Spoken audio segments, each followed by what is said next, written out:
Coming to you from Dynatrace Perform in Las Vegas, it's Pure Performance. That was my voice.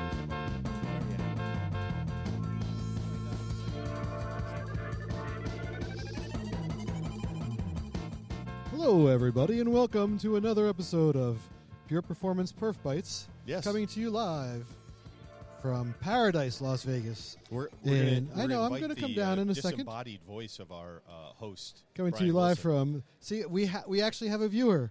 So, ladies and gentlemen, we hey. have chairs this year for an audience. Yes, you can sit right here and you can view things.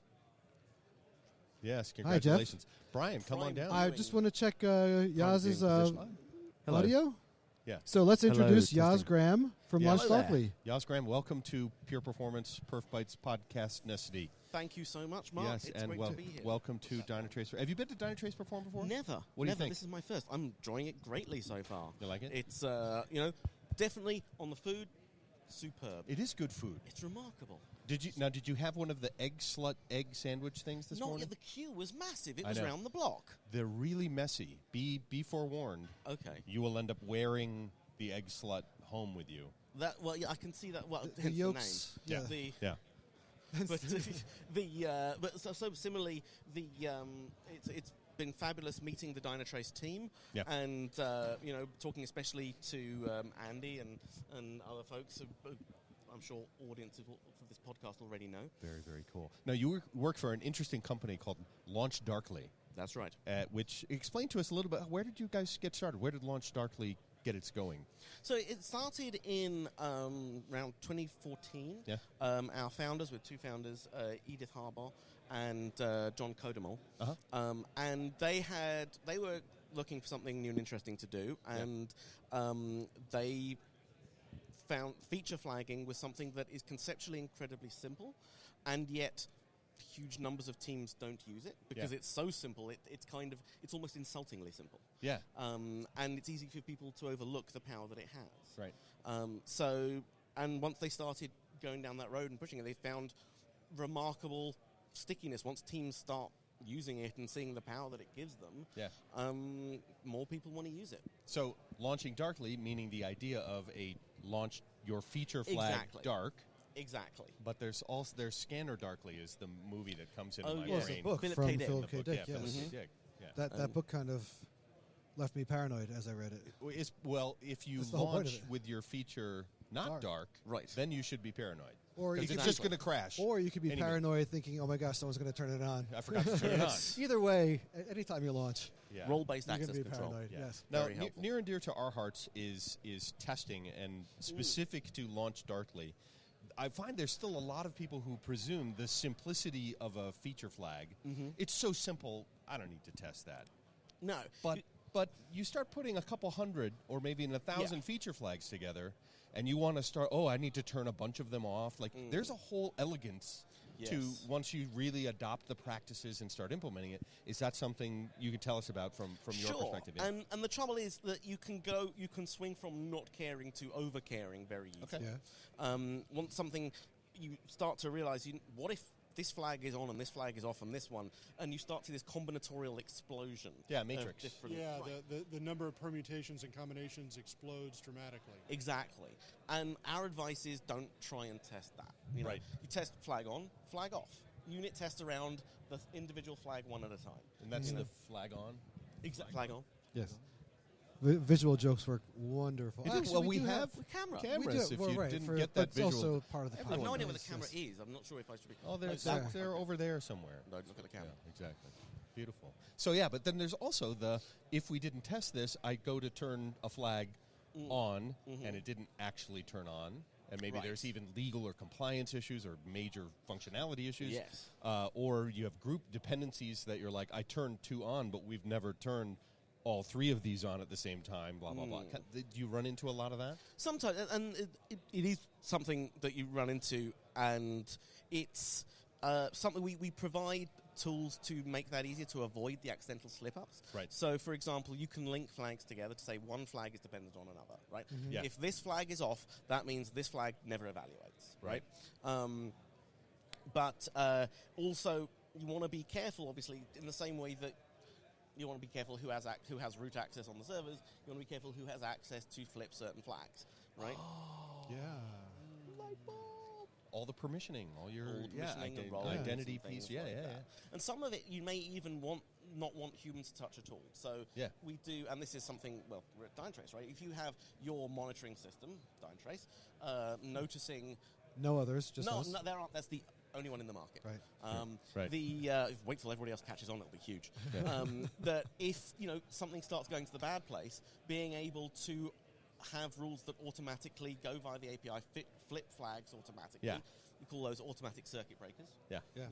Which is a much sort of higher level of abstraction to make those adjustments versus some of the things we think about infrastructure-wise in the Dynatrace world, very low level. Oh, I throw some more CPU, throw another instance, maybe elasticity, or all hot swap memory in and out, or things that are much lower in the platform. Where a feature flag could be like, let's just not sacrifice whatever that initiative was, and we'll pull that out and pull that out. Yeah. So in That's this case, great. you could dramatically simplify an interface that's under load in order to service larger numbers of users. Absolutely. Because all those features could be using up more resources. Yeah. Exactly, and it's a great thing to be able to do when, especially your site has, let's say Black Friday, which I know is a popular topic. Of course.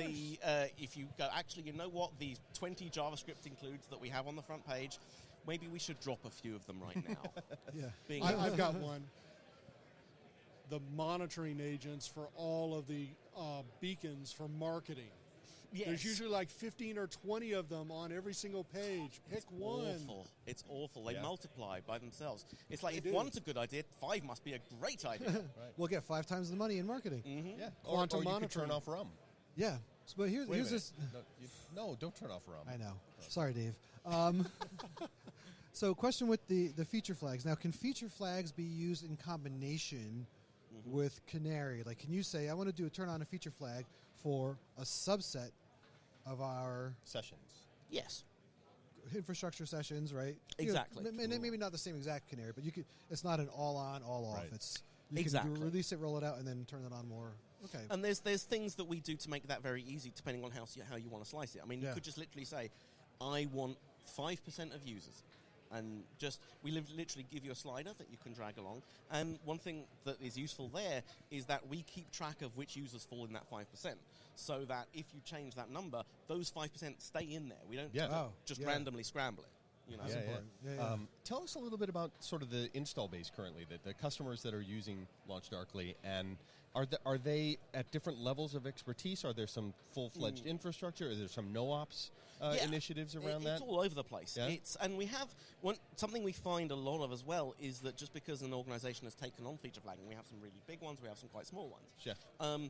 We find other parts of that organization coming to us 3 years later after this customer has been a huge customer and going, feature flagging, I've heard of that. Yeah. Should we start using it? You're in the same organization, right? But it can be very siloed, and people use it in different ways. For example, one use that fascinated me when I first saw it is basically looking after entitlements. So if you have specific users that you say, this is a premium user, they get these features, and this is a base user, they get those features, that we can manage that as well. And that's the kind of bizarre thing that I did not think of. As an engineer, I've been an engineer for 25 years, and the ideas were difficult for me to adjust to, especially looking at that one, just going, no, I should put an extra field in my customer record in my database. Why am I giving that to you? Right. The answer is because it is usually harder to do a database migration than it is to simply just throw that in. So taking that down to the brass tacks, we travel a lot.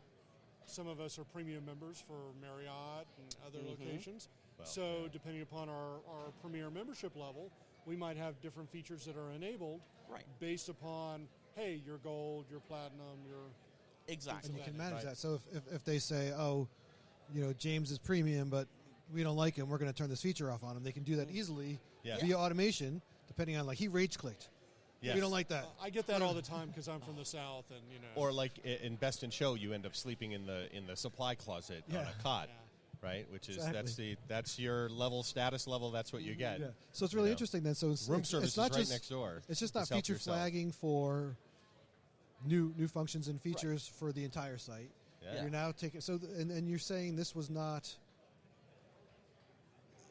wasn't the primary. Like it was like, oh wait, we can use this in this way as well to like do Applies in so customer many ways, features and. Right, That's really... and especially because it means that the coders don't have to change any of the logic. Right. None of that logic needs to be added to the code because the feature is wrapped in something that just says evaluate this feature for this user. Should I turn it on or not? Yeah. Or not? Yeah. And we have, you can change all the rules on our side, and especially one of the most useful things is that you can change who has access to that. Yeah. Because for something like this, for entitlements, it's your customer service reps who Sure. are going to really want access there, and being able to integrate that into their tools, and it's a huge amount of the power here, especially when it comes to separating deploy from release. That's the basic sale. Right. Is when you think about if you have deploy and release being the same thing, it's ops, right? Who has the control? Classic. It's their timetable that something gets rolled out on. Yeah.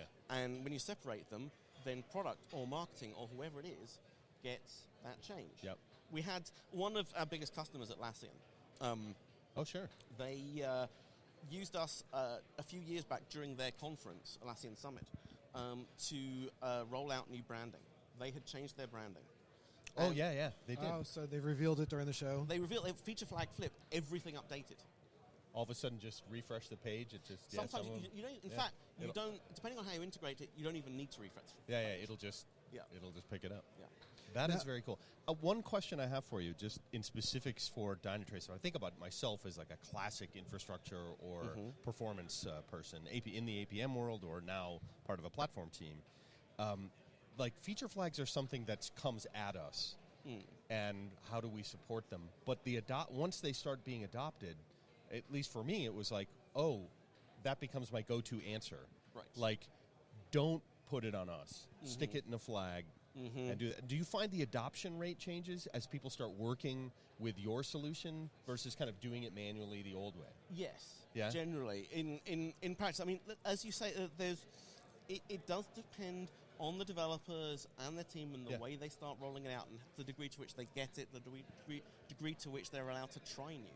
Okay. But yes, once they start seeing that power, and especially being able to, it's a great counter to the whole DevOps. You want developers to feel the pain, right? Yeah. Fundamentally, DevOps is about pushing the pain as well as the incentives. Right. And with feature flags, they get a very quick answer to pain. Yeah. Yeah. So that incentive as well is huge for them. And also maybe it's almost like it's high touch, interactive. Like I flipped the flag and it's happening now, not I sent it to Brian and Brian did the package and then the DBAs did the thing and it got sent over here and then that was a week and a half at 3 a.m. and I'm not really in touch with the change. But now they get like immediate and it worked and all of a sudden you're like, look at the revenue. Yeah.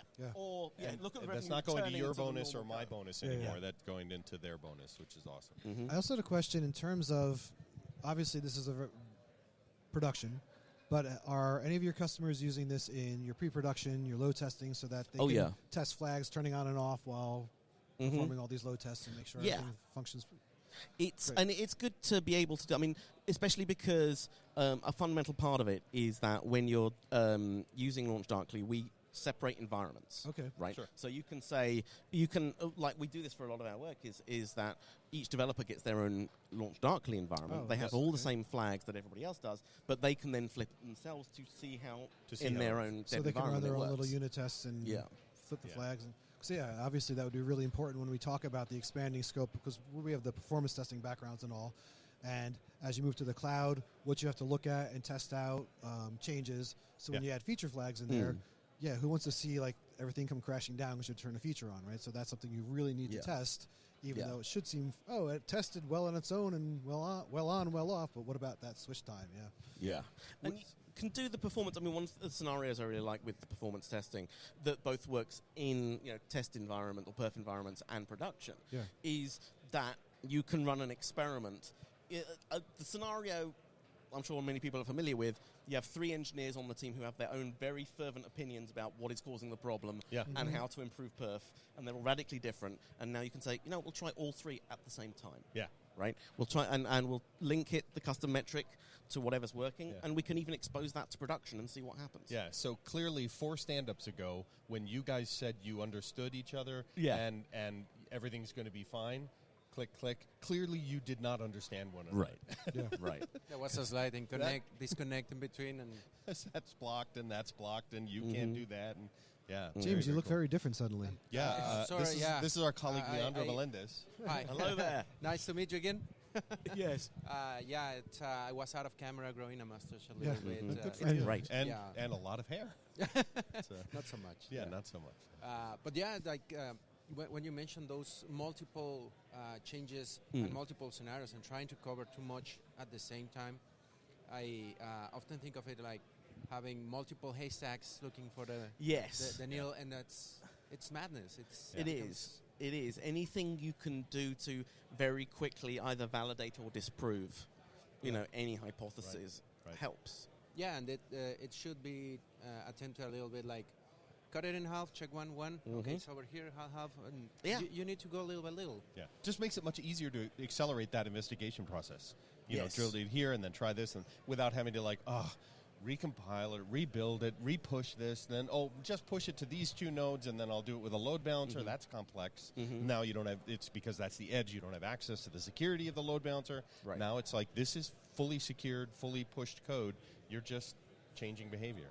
Exactly. I really like it. I like the sort of sophistication. What would be the most advanced thing you've seen somebody do with Launch Darkly? Good question. I have to confess. So part of that, I have to confess that I have in the 5 months with which I've been Launch Darkly, I've mainly been trying to get up to speed with the more normal, regular uses. Yeah. There's I haven't seen that much in terms of what developers have used it, what existing customers have used it for. Yeah. That a combination of the things that we've discussed so far. Yeah.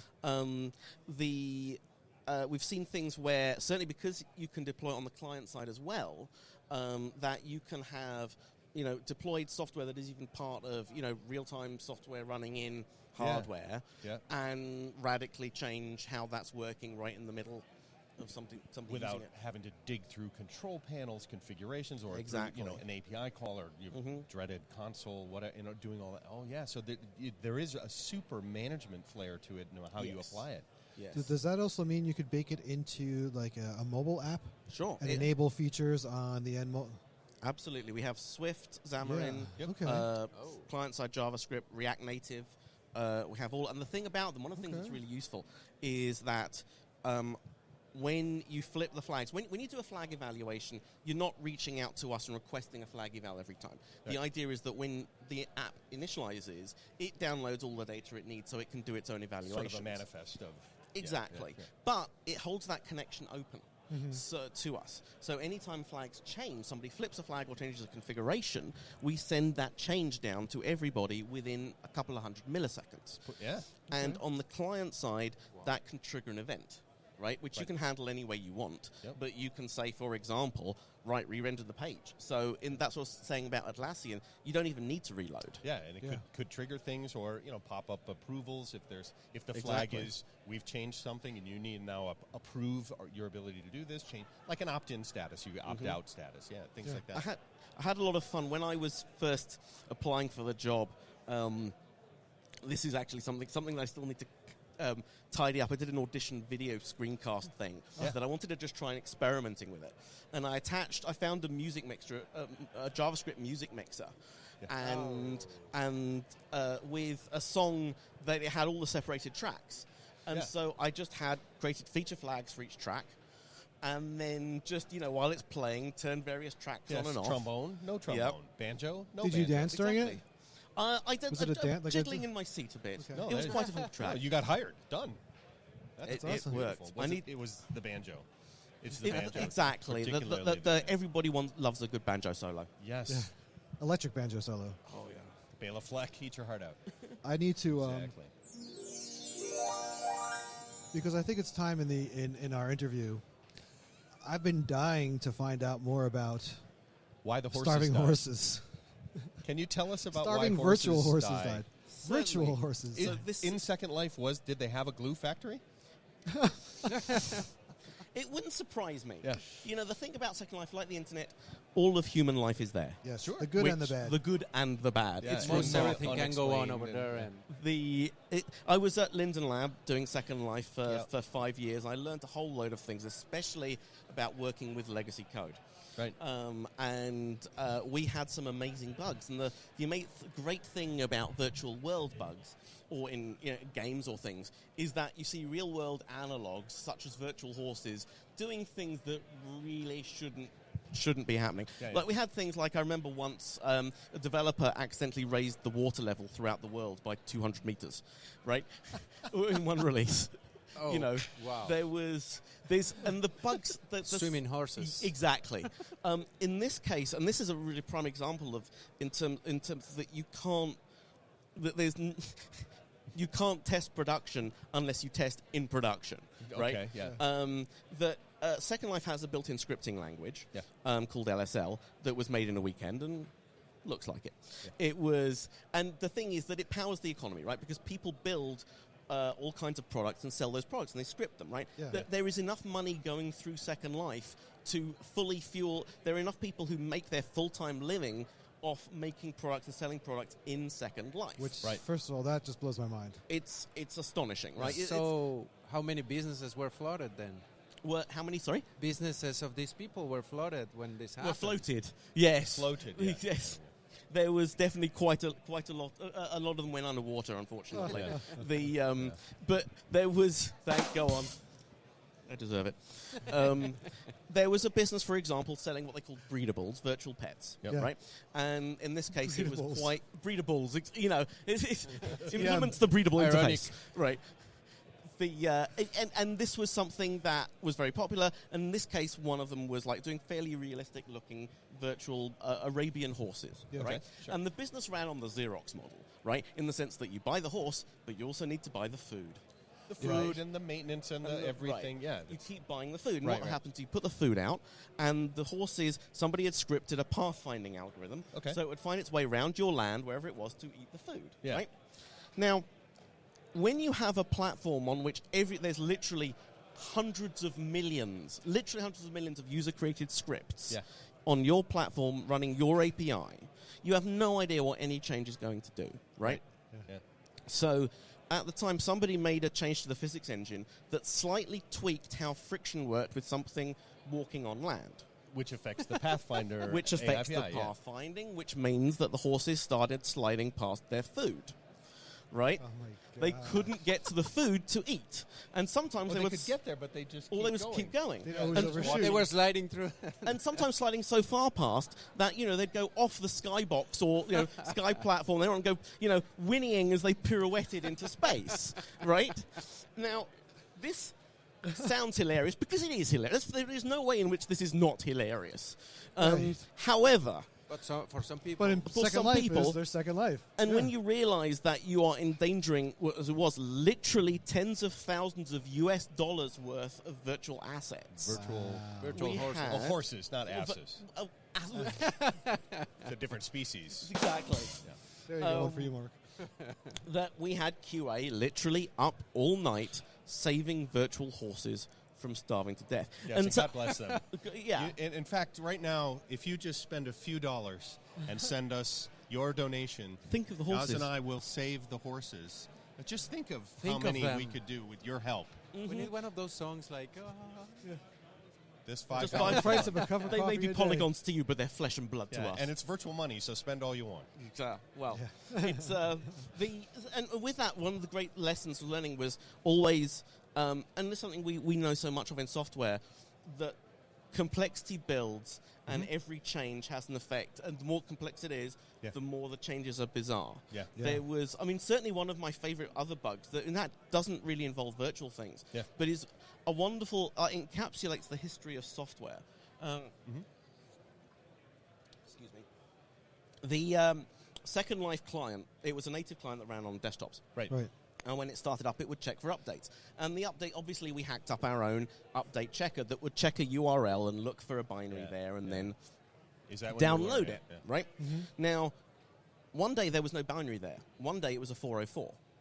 Unfortunately, the code was not checking what the thing was to download. It downloaded the 404 page. And applied the 404 page. Well, it tried to run it. Yeah. Now, in Windows, in Win32, if, there's a standard Win32exe header. You know where this is going, don't you? However, to maintain backward compatibility with the DOS days, there was no COM header, right? A .com file, right? So it turned out if you ran this thing, because it, again, wasn't checking the values, if you ran this thing, it actually ran and would send a whole load of garbage to the LPT port, which is the printer.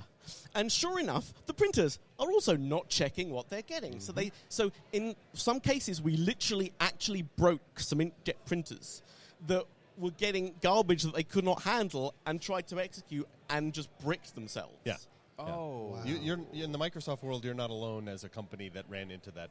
And Yeah. then, of course, they removed that extension. And, But it was fascinating to me. Good. That's beautiful. This history, you got kind of the history of computing kind of going through that and multiple lessons of always check the return values of your system calls. Yes. Yeah.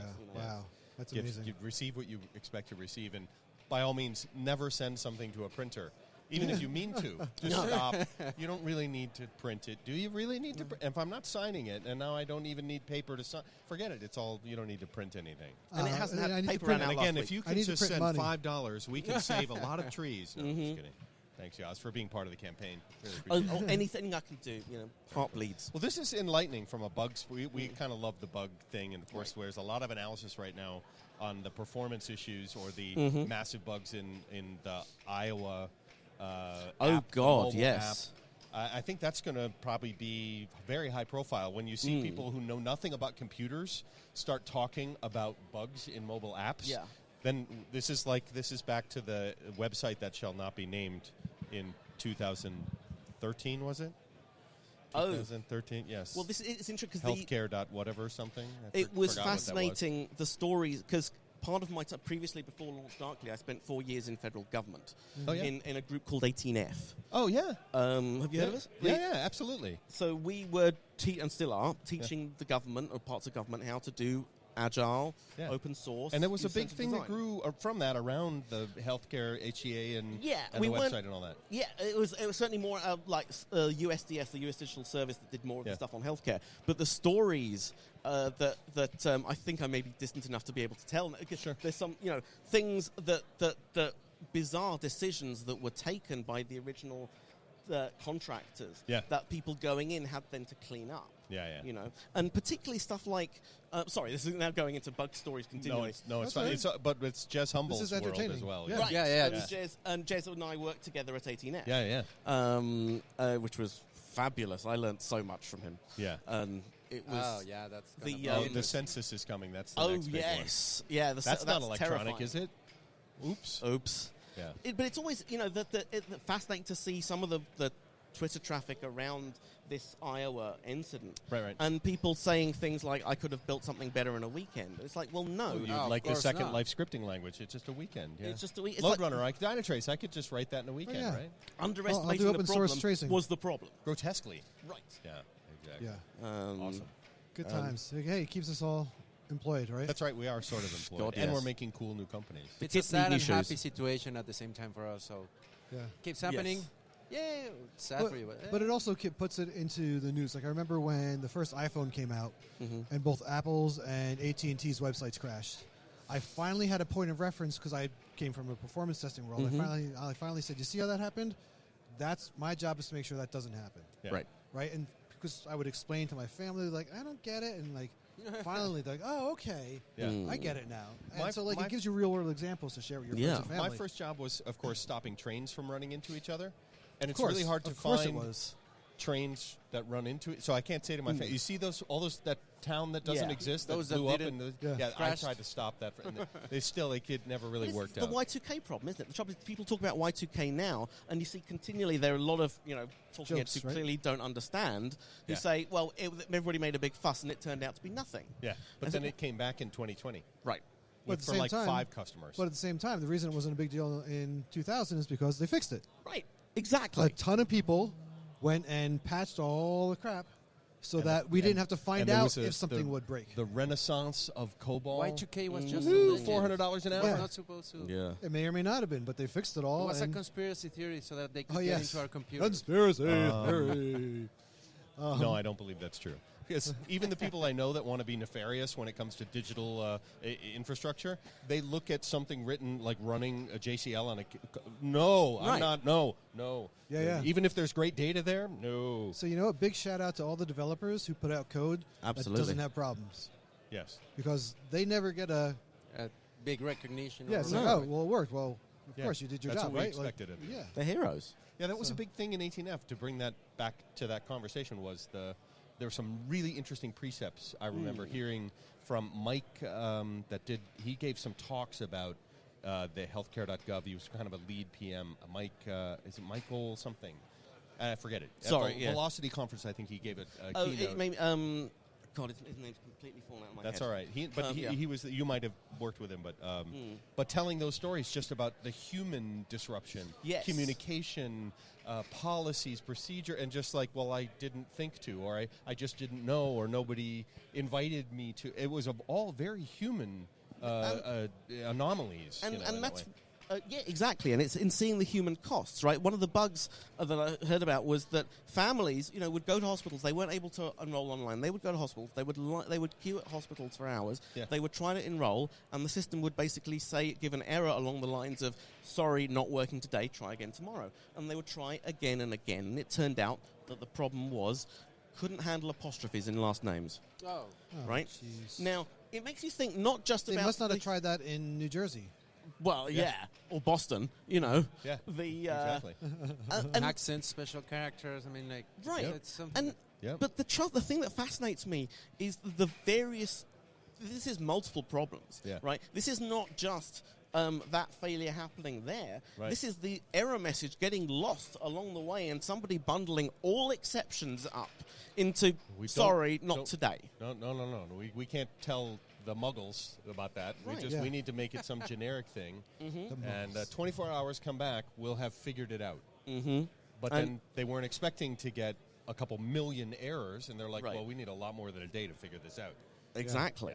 And, of course, Exactly. when I figure it out, I don't actually open a ticket in the system with you that has to fix the thing with the ticket for there, and then your ticket opens a ticket, and then there's 3 tickets to come back to me, but I put it in the wrong Training system. haystacks everywhere. It's unbelievable. Yeah. But now, All correct me if I'm human wrong, systems, yeah. wasn't there, because we were talking about all this government side stuff, wasn't there not too long ago like a government conference where a lot of government teams were coming up and talking about their DevOps journeys and Agile? Like, some of these things are Possibly. making progress. And Yeah. Oh, yeah. tying that back to going back to the very beginning, not asking to give any customers or anything away, but are you working with any federal or state, any government levels looking at tools like Launch Darkly yet? Or are they Yes. not there? They are. Okay, so they're getting They there are. too. This That's would really be a great. huge enabler for people to kind of come into the new century. Exactly. And Yeah. there's definitely, digital transformation is a big part of it, right? Right. And the idea is that feature flagging is vital for certain operators, not just in terms of turning features on and off, but things like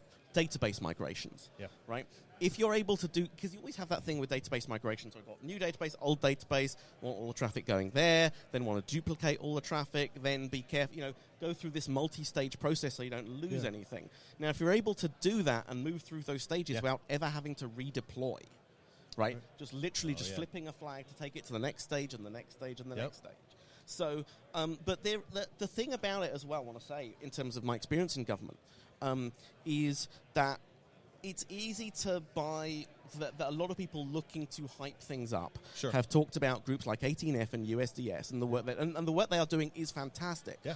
But at the same time, there have long been pockets of government all through state, federal, local, all levels that are quietly but essentially competent and working really hard, to give citizens what they need. In a way, the bad rap they get is not appropriate. Exactly, exactly. And the trouble, and I can see why they get the bad rap. And especially America seems, the kind of whole, I'm here from the government, I'm here to help kind of attitude. Yes. But and I think this is the same, not just in government, but with any large organization. Honestly, I did not see that much more bureaucracy. In fact, in some cases, I saw less in getting things done in government than you would have in any multinational giant large corporation. yeah. And at the same time, you have these little pockets of, competence hiding out and doing something really well. Cool. And sometimes doing the innovation is not about bringing new people in. It's about finding the people already there who are doing stuff well. Yeah, and shedding some light to it. Absolutely. I got to give a shout out to two government agencies. First of all, Colorado has great online services. Mm-hmm. Registration, driver's license, like renewals, all online. Super simple, super easy. But even nowadays, like we have in New Jersey, when your kid is born, you get a county birth certificate. I didn't find out it was a county birth certificate until we moved to Denver, and they were looking for the birth certificate.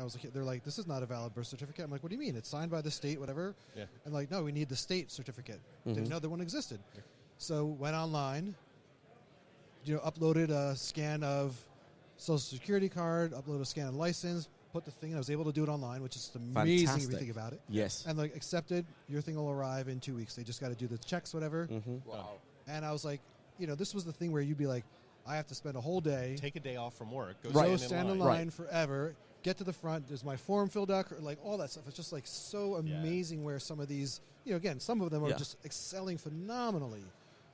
And I'm just amazed by it. And so happy to see as you that. were saying, it's a so simple, quick experience, but you don't have the visibility of all the people that was behind making. But I it. know, yes. I know what they had to Awesome. convert too, though, right? So I know where it came from. So I have that appreciation for where it was, and obviously knowing a lot of people did a lot of work to make this just like simple. Oh, time to renew my license. Click, click, click. Do I need a new photo? My photo's less than 5 years old. Nope.